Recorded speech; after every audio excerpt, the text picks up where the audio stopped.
Okay. Now, right now, I will not go in the details of again a different types of databases. I will just try to cover two broad type of databases, that is flat file databases and the relational databases.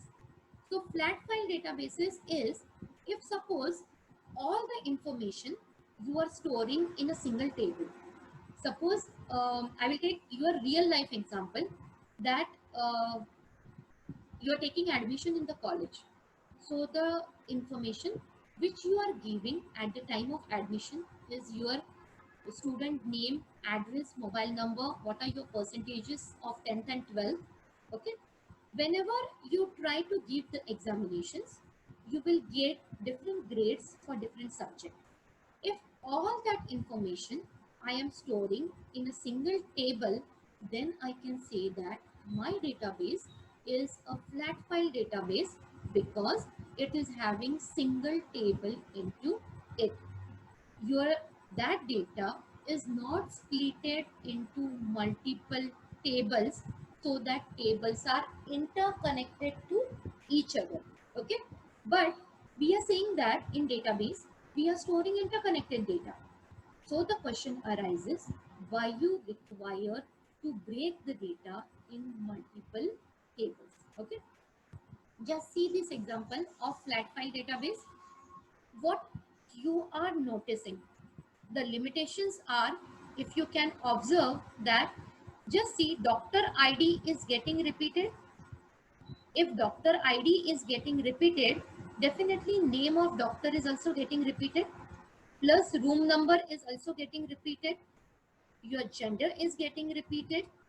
Okay, so flat file databases was having a drawback that there is a duplicated data which is present, and to store that duplicate data you require more space.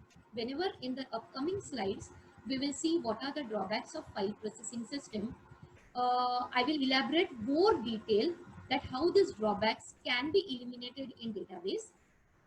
But right now, just keep in mind that because of this duplicate data, you are requiring more storage to store.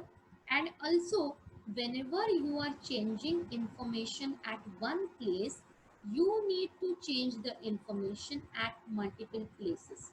For example, suppose if Dr. Hede's name is changing, you are putting it with a surname. If in you are having suppose thousands of records for Dr. Hede, at that time you need to change the record at 1,000 different places.